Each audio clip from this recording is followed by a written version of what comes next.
आखिरी खत। राजेश बचपन से ही सपनों से भरा हुआ लड़का था। उसका गांव झुंझुनू के पास एक छोटा सा गांव जहां जिंदगी बैलों की रफ्तार से चलती थी और लोग सूरज के उगने डूबने के हिसाब से जीते थे। उसके पिता शिव नारायण एक मेहनती किसान थे। खेत में सुबह 5 बजे से जुट जाते, दोपहर तक कड़ी धूप में पसीना बहाते। माँ कमला देवी दिन भर घर का काम, गाय भैंस का ध्यान और बेटे के लिए खाना, कपड़े और ढेरों दुआएं संभालती।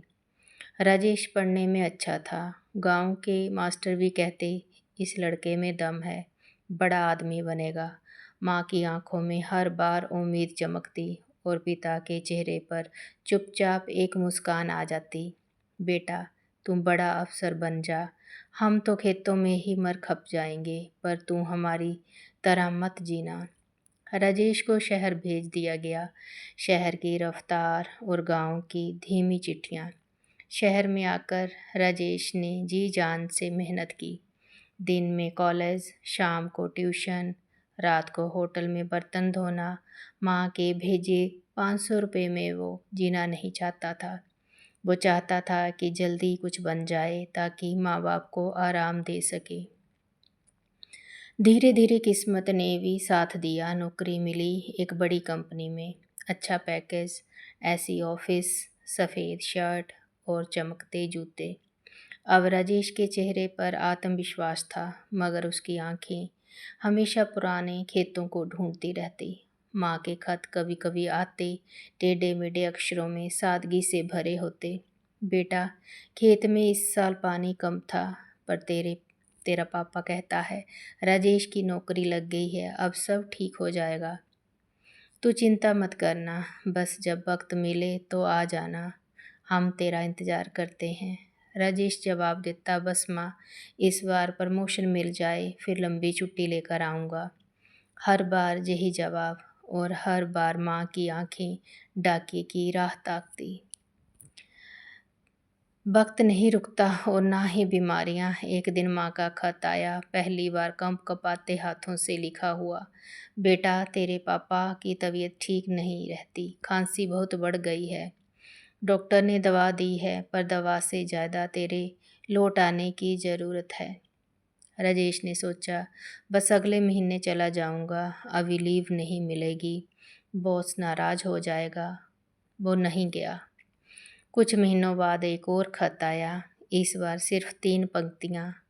तेरे पापा अब नहीं रहे, बहुत इंतज़ार किया उन्होंने, जाते वक्त तेरा नाम लिया था, कहा था मेरा राजू आएगा। राजेश को जैसे किसी ने भीतर से तोड़ दिया। वो भागा गांव, मगर सब खत्म हो चुका था। पिता की चिता की राख भी ठंडी हो चुकी थी। राजेश गांव में रुका। माँ अब खामोश हो चुकी थी। पहले जितनी बातें वो खतों में करती थी, अब वैसी बात आंखों में भी नहीं बची थी। वो चुपचाप चाय बनाती, राजेश के सामने रख देती और खिड़की से बाहर देखती रहती। कुछ ही महीनों में माँ भी बीमार पड़ी। अब राजेश ने छुट्टी ले ली, अस्पताल दौड़ा, पैसे खर्च किए, दवाइयाँ लाया, लेकिन देर हो चुकी थी। एक रात माँ ने उसके हाथ में एक कागज़ दिया, कांपते हुए हाथों से, बेटा, अब तुम बहुत बड़ा आदमी बन गया है। देखो, मैंने कुछ नहीं मांगा, बस तुझे देख लिया, यही काफ़ी है।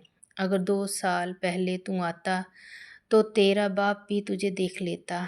खैर, वक्त की रेत को मोड़ना किसके बस में है।